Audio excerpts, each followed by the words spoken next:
சாய் பக்தர்களுக்கு என் அன்பு வணக்கங்கள். ஓம் சாய்ராம். என் அன்பு குழந்தையே, நீ பிறந்த மாதத்தை தொட்டு வந்து விட்டாய் அல்லவா? இதோ வரப்போகும் வருடத்தில் உன் வாழ்வில் என்ன நடக்கப் போகிறது என்பதை தெரிந்து கொள். என் குழந்தையே, எல்லாவற்றையும் நீ இழந்த காலங்கள் மாறி எல்லாவற்றையும் நீ பெறப்போகும் காலம் இது. நீ இழந்தது எல்லாம் மீண்டும் பெறப்போகும் காலகட்டம் நிச்சயம் இதுதான்.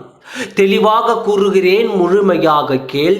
இந்த மனித வாழ்க்கை என்பது கிடைக்கும் கிடைக்காது, நடக்கும் நடக்காத விஷயங்களுக்கு நடுவில்தான் வாழ்வின் தேடல் எதிர்நோக்கி இருக்கும்.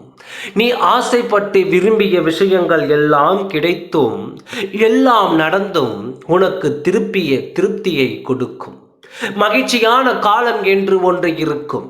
உனக்கு எதிர்மறையான கிடைக்காத நடக்காத விஷயங்கள் எல்லாம் நடந்து அவை உனக்கு கஷ்டத்தை கொடுக்கும் காலகட்டம் என்று ஒன்று இருக்கும். இழக்கும் காலகட்டத்தில் பல அனுபவங்களையும் பாடங்களையும் பெறுவாய். நடக்கும் விஷயங்களை முதிர்ந்த அறிவு திறனோடே ஏற்கும் மனப்பக்குவத்தை பெறுவாய். இவையெல்லாம் உன் வருங்கால முன்னேற்றத்திற்கான வழியை வகுக்கும். அதாவது உன்னிடம் ஒன்று இருக்குமானால் அதை பெற நீ சிறிதாகவோ பெரிதாகவோ ஏதேனும் ஒன்றை இழந்து இருப்பாய். ஒன்றை அழுது அதனை புதுப்பித்துதான் இன்னொரு விஷயம் கிடைக்கும். இரண்டும் கிடைப்பதோ அல்லது ஒன்றை இழக்காமல் இன்னொரு விஷயம் கிடைப்பதோ சாத்தியமற்றது. வாழ்க்கையில் இழந்தவை ஒன்று இருந்தால் பெறுபவை என ஒரு காலம் வரும்.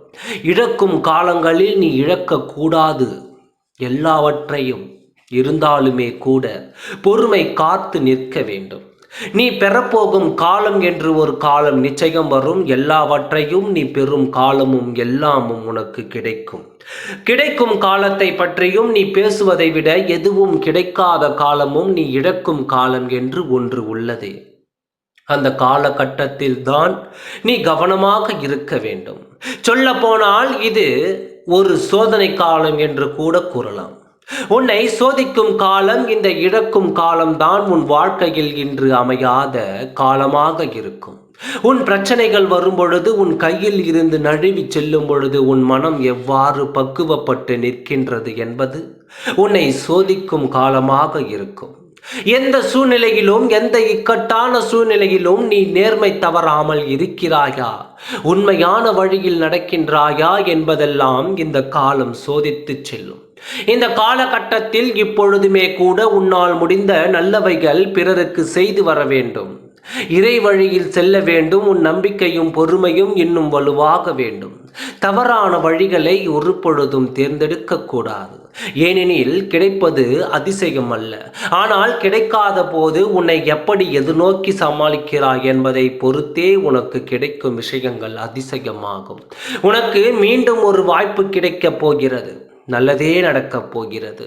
இந்த வருடத்தில் நீ எவையெல்லாம் இழந்தாயோ அதையெல்லாம் வரப்போகும் வருடத்தில் பெறப்போகிறாய். கவலைப்படாதே, நீ சந்தோஷமாக ஆனந்தமாக வாழப்போகிறாய். நல்லதே நடக்கும். ஓம் சாய்ராம். நன்றி, வணக்கம்.